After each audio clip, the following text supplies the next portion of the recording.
Hello, everyone. Welcome to this week's Indie Artist Music Hustle with Blonde Intelligence. I'm your host, Miss Roni, where I always seek to give you exquisite cranial repertoire.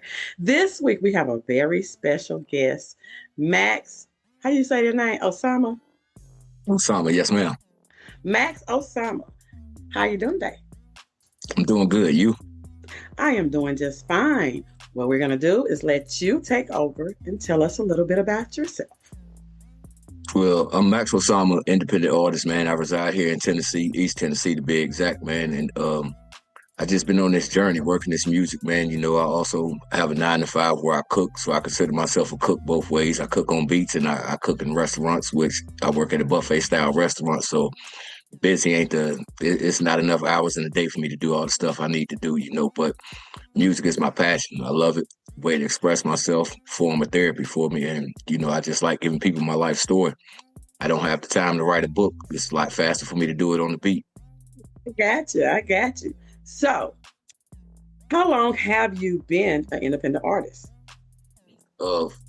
Well, I've always done music, which I started due to the fact that I used to like poetry. I wrote poetry a lot, and then, you know, I love music. You know, I'm an 80s baby, so I grew up in the hip hop era, like a real hip hop era. So once I started to see I had a way with words, you know, and with my interest in music, I gave it a shot. So I was about 14, 15 years old, but I started taking it serious from a professional standpoint about 3-4 years ago. Okay. So with you being in hip hop, right? Yes. Which I mean, I do multiple genres, but my preference is hip hop. Yes. What do you think about the hip hop climate right now? Well, as far as the climate with this new generation, you know, I dib and dab here and there, you know, just to keep up with from a versatile standpoint. You know, I challenge myself to be able to be a versatile artist. But with hip hop being my thing, like the evolution of hip hop is what I was raised off of. So like I've had multiple people come to me and, you know, they like my music, but there's times where I get into my lyrical hip hop form and they're like, listen, bro, I don't even understand what you just said. You know what I mean? But I mean, it's just me. So I kind of try to blend the two together and dumb it down somewhat with the new generation in the era of music. But I still got to let my music out. I still got to do my thing. I got you. So tell me this. There are many commentators on YouTube that do reviews on music and dissect lyrics and things of that nature. And I was watching some reviews the other day on the review of the Carter 6. And people were saying that they feel like the climate of hip hop has changed and that Lil Wayne didn't grow with the changing and evolution of hip hop. So with you saying that you try to dib and dab to keep up with what's going on within the current climate of hip hop, what do you think about commentators being a major part of what people's perception of your music is? Well, depending on how big the actual commentator is itself on his platform and what business it is he's controlling, it could be a major part, because if it's somebody who has a wide range of followers, you know, people are going to continue to look at this. And the more you look at something, the more you look into something, you know, it becomes a part of you. You're almost training yourself. So therefore, I see it as if repetitively you're hearing this from majors, then that's what you're going to start to feel like. That's what you're going to feed into. So, I mean, it's just like with music. You know, if you got one person that listen compared to 1,000 people that listen, everybody's going to follow the trend of that 1,000 people. And that's what I do, just like personally myself with music nowadays. It's more so a popularity contest than it is a talent contest anymore. Okay.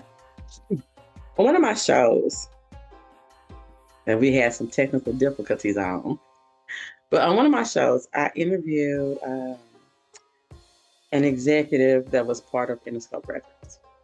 And I know that with a lot of these major distribution deals, for which anybody can get a distribution deal, but with some of these major distribution deals, like with Universal, that some artists have, there's a threshold that you have to meet. How do you feel about social media being a major part of whether an independent artist gets a decent distribution deal or just have to settle for using general distribution? Well, with social media being involved in things, it's more so. I look at it from time to time as you're a musician, you're an artist, but then there comes a part to where you're almost playing a role. You're a character. And it's due to the fact of needing this large following and these numbers. So therefore, these people see you, they want to be interested in you because at the end of the day, it's a job.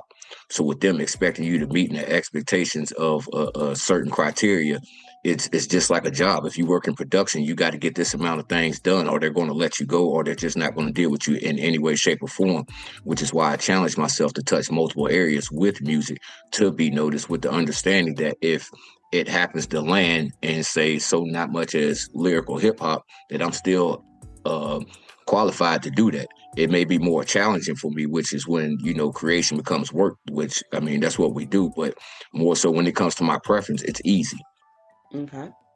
So tell me some of the other genres that you have fused, had a fusion with, So I've touched everything except pop. except pop. Why except pop? I'm working on it. It's just my voice, and when it comes to the melodies and things like that, like I feel it would be better off if I had a lead artist on a pop song, for me to follow up behind with. I just don't have much experience in that area, Okay. so therefore I could feed off another artist easily. Which I've worked with artists in Australia and all types of things. I actually just had a track come out that was nowhere near my style. I mean, nowhere near it. And it was with a DJ I met who is also Australian. And when I heard the beat, I was like, but I don't turn down the beat. If you send me a beat, I'm going to do it. So I did it and I sent it back to her. And when she got it back, she was like, yo, that's great. That's a great track. And it keeps me motivated. You know what I mean? And like I said, it's a job. So I'm not going to say, no, I can't do it. I'm going to work and get it done. Okay. Tell me about your latest project. My latest project, I released Third Degree, which is actually a song that I did, which we were saying, with the evolution of music and what's going on today. It was more so of a track of what's happening nowadays. Today, it's more so of a, with the beat, the up tempo beat, the bopping and things of that nature, which, again, I did just reaching out to people, showing people my versatility and things of that nature, to where it reaches a wider audience. It's not so much as a storytelling type track. It's more so of a vibe. You out with your homeboys, you might be riding with your windows down. It's about to be summertime type energy. Okay, so is it a single or is it an EP? Is it a whole Yeah, album? it's a single, which I mean my one before that I'm actually came up with the creation. I just put a track up for release for the 20th, June 20th to be exact, and it's called My Hmm. Story. Okay. And I just was going through some things in life. I lost a couple friends in the last month and a half. So, I was just feeling some type of way one night and I let it out. And with that idea came, I recorded a part two to the song a couple days before a funeral. And I wanted to get the song out. So now I'm building a collection based off the topic, my story. And I just considered it a series, re-released the first track with the second one for marketing purposes and seeing if I can catch a wave with the My Story series that way. Okay. So tell me, how many projects have you released professionally? At least 100. 100. You doing Yeah, more than I have. you doing more than Papoose. Listen, I have a real serious problem when it comes to record. I try to tell myself not to keep going, not to keep going, but I almost record like when I'm not at work as much as I've been recently. I record 2 to 3 songs a day, and when I record a song, I get the understanding like there's no point in me holding on to this. If I hold it, nobody can hear it. So Right. I just may hit a moment to where I create traffic, and once I have that traffic, I want to grasp that concept of that momentum. So I just flood it. During COVID, a lot of artists found ways to collaborate with people in other countries. So, what do you think about that?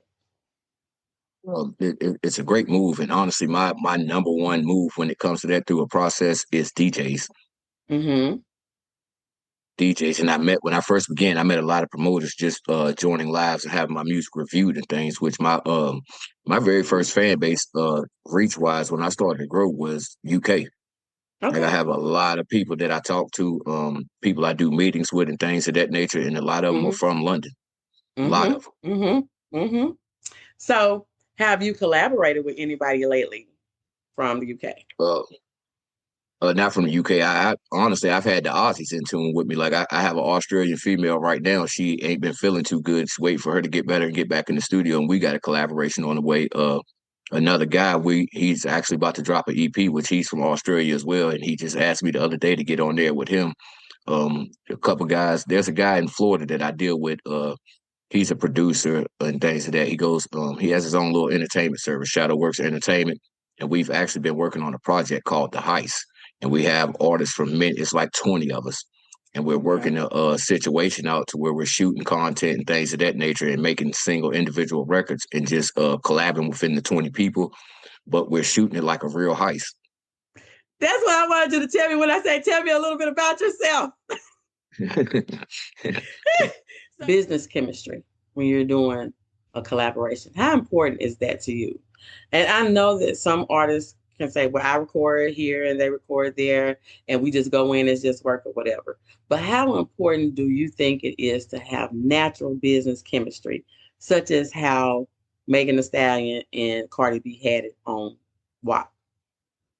It's a great ordeal because it's going to cause both artists to continue to work after the studio session. For as far as promotion, marketing, and things of that nature, it's way more than just recording a song and putting it out and hope your people see it. I have to wait to get to my clients. I have to make my clients want this, which fans, clients, same ordeal. But just because they see the name, don't mean that they're going to bite on the situation. So therefore, if we're doing what we need to do from a job aspect, say in the same sense, I wouldn't know Michael Jordans, I wouldn't know Gatorades, I wouldn't know different flavors of candy or Kool-Aid if they didn't have the commercials to follow up after it was released. So therefore, it takes the business side of that to have people working continuously. It's more than just recording and putting it out and saying, "Oh, this is fire," and the world like it. You got to put it in their face. Okay. Studies show that in order for you to grab an audience's attention, you have to grab it visually within 5 seconds. Mm-hmm. I agree. Do you think that translates into music? Because sometimes a song will start, and it might be a great song, but the intro may be too long. The intro should start within 25 seconds. So do you think that should translate into music, or is it different circumstances to catch that attention? It should translate into music because me, myself, when I first began, I had that same ordeal going to where my intro would be more so speech than rapping. And within my second year, I would, as far as me networking and learning multiple things, a lot of people told me, the song is good, but you're losing that audience because your song ain't starting. So I learned to construct myself and at least give my hook to a sense to where they hear the hook and now they want to know what the rest is within a 10-second time span. Okay. So does that, I would say, influence the way you write a song? No, I just use instead of where I would talk or speak, I wait to catch the right part to where I feel like, okay, I can drop my hook right here. And I maybe not even the whole hook. I may just kind of, vocalize myself through at that point and I cut the hook off. And then by the time I cut that off, the beat will drop, or I'll go ahead and start my verse and then switch my tempo when the beat drops to catch the beat. Okay. So, next question. AI. What are your thoughts on AI in music?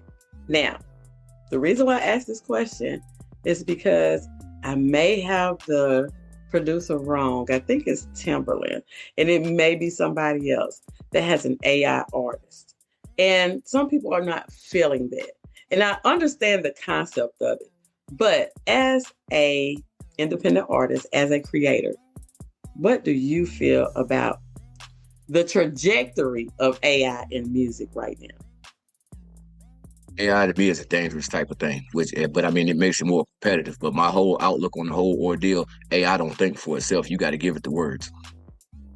It can't True. think for itself. So if I can elevate myself to the person who's using the AI or beyond the person that's using the I wish you the best. So my scenario that I always use is you wrote a song and you've been searching and searching and searching for the right sound to just make it just that. And you know that sound because you created it and you can't find it. So you decide that you're going to use AI. What do you think about that scenario? With that scenario, I would more so push at somebody like with the Timberland situation, the ordeal he has going in. Because if the song is that and he has that artist, comes the business side of that. You want me to carry this way? I'm going to go into that situation as a songwriter.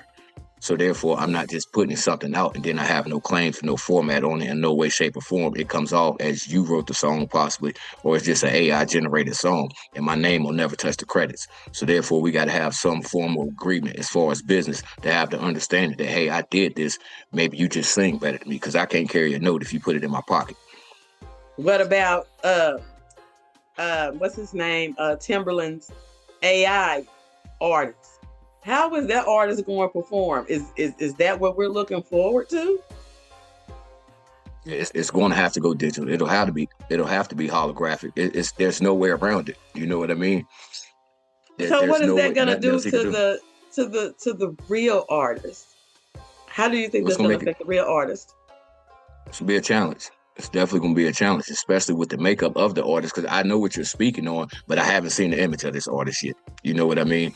And one of the people I actually work with, they created the character that's a DJ that I'm working with as we speak, and it's a female DJ, but it's a dude who created this character, and it's an AI created character, and he runs all the tracks through this AI generated DJ. And I mean, he makes beats and he's a producer. He does all of that. But you would never know it's him unless you work with him. What do you think about the current rap beefs that's been going on? Do you think that it's more we're gonna leave Drake and Kendrick out of it because Kendrick said, I hate the way that you walk, the way that you talk, I hate the way that you dress, I hate the way that you speak this. But these other beefs that's going on, do you think that because a lot of artists are afraid to drop right now because they feel like Kendrick is on a roll right now? And so they're kind of like hating because they feel like that if they drop right now, they wouldn't catch the momentum that they need. Do you think that the rap beefs that's going on after the Kendrick and Drake beef, do you think that it's more to generate attention to them or that there's really a beef going on? Do you think it's more marketing and promotion or do you think there is some real beef? Or do you think it might be a little bit of both? Sometimes it could be both, but more so than none with it being the business, But I I'm talking think about it's a right promotional now. I'm stunt. talking about these Promotional these stunts. little fires that's going on right now. Promotional stunts. Trying to remain relevant. You got to stay on course and remain relevant. You got to do what you got to do. That's how they feel about it. And I mean, Okay. it's worked for some of the greatest rappers of all. I mean, you got to think how 50 Cent came into the game. Yeah. That man beef with the entire industry. Yeah. And people will do that, but sometimes that it just don't stick. Like when Megan dropped his, the focus was on Nicki Minaj. It wasn't everybody else that she said something about. So yeah, I do think it was a promotional thing there, and I think that it paid off for her. But I don't know if she. I know she has tried to, but I don't know if she's kept the momentum going with everything that's going on in hip hop right now. Right. So I think she's a popular rapper and she's great. I think she's great. But I think as one of what they would consider hip hop queens, I don't think that has made a splash big enough for her to get there yet. Right. Not saying she can't get there because she do got skills. She got skills. Yeah, for sure. So do you think that the Tory Lanez thing is going to hinder her from getting to that tier? Yeah, with the way the tables have turned here recently in the last month or so, I honestly think so. Because there's stuff coming out, and I was looking at something the other day showing a release date for him. You know what I mean? I think it Mhm. was 2029 type ordeal. So it's starting to look very fabricated, that situation scenario. So that's going to cause her to lose fans, regardless of you may be a true Stallion fan or whatever the case may be. But newcomers aren't going to gravitate towards you due to like when I do my music is real life stories. If I was to say something that somebody know I didn't do, that's going to hinder my situation. Cap, as they call it nowadays. You know what I mean? I try to refrain from that because I'm giving people the real, authentic me, true stories. Okay. So what do you think about people report on this all the time? How do I want to put this question? So I'm going to leave the negativity behind. But what do you think about the Papoose and Clarissa Shields, I would say, beginning of the Black Love brand? Yeah, I mean, it's a powerful move for it. Definitely a powerful move for it. You're seeing two people who are well in tune with what they do and have established a base on their own and coming together, and living a happy life, pushing and supporting one another, and that's what we all need when it comes to things of this nature in the entertainment form or whatever the case may be. I can be as big as I be individually, but if I could put somebody together with me and have a relationship both ways, then I mean, there's no limit to that. So big salute to them for sure. I done a show the other week about the perception is that Papoose dated up and Remy dated down. So I'm going to ask you this. Do you think, with all the controversy surrounding the personal lives of Remy Ma, do you think that it's going to affect her rap career? Really just depends on what she decides to do at this point in time with that attention. You can flip that attention into momentum in the sense of if you drop some things that's going on, similar to what I try to do myself. If I have a release going on, I may do an open verse challenge with no intentions on releasing the track, just get a bunch of people looking, and all of a sudden the song drops. So now that I have that momentum and everybody looking and watching, wondering, oh, who's this artist? What's this artist? Or what's he doing next? And then just out of nowhere, the element of surprise, he's dropped a track. Let's go hear this track. And I try to use that to my advantage. So it could definitely be used to her advantage if she capitalizes on it. Okay. Well, I thank you for coming. I want you to tell everybody where they can find you, if they want to work with you, how to follow you, how to find your music, your latest your latest project, the future project. Recap everything for us. Yeah, well, I got, like I said, My Story in Third Degree just recently dropped within the last 2 months. If you're looking to find me in any way, shape, or form, Maxx, Maxx Osama, like Bin Laden, I always tell people, Google the name. It'll take you to all my music, all my social sites, anything you may need from me. All you got to do is search the name Maxx Osama. I keep everything relevant to my name because my name is my brand. Which of course I LLC my name because I carry it in the business format. So if you want to do business, music, collaborations, you need some merch, whatever it is you may need, look up Maxx Osama and reach out to me and get in touch, man. I got t-shirts, hoodies and things of that nature. I'm actually working. I just talked with a lady the other day who's actually a friend of mine and I didn't know she had the machine she had. And now that I know that, I'm looking into the shorts. I'm just seeing what they got going on as far as, the clothing trend for the summertime. And I'm going to try to capitalize on that as well. All right. Everything is Maxx Osama. Like Bin Laden. For sure. And y'all reach out, man, because I'm definitely working, looking to collab with artists. I don't care what genre, I don't care what city, I don't care what state, I don't care what country, man. Let's work. Keep ready to work. All right. Remember, you can find the podcast on all podcasting platforms. When I feel like it, sometime I might stream live on social media, but YouTube been yanking me a little bit, so that's okay. And you can also get your merch, questions, anything you need at www.blonde-intelligence.com. And we will see you next week. Bye. Hey, girl, let me tell you about this podcast. Girl, everybody has a podcast these days. But this one interviews new and interesting indie artists. It's called Indie Artist Music Hustle with Blonde Intelligence. Really? Where can I find it?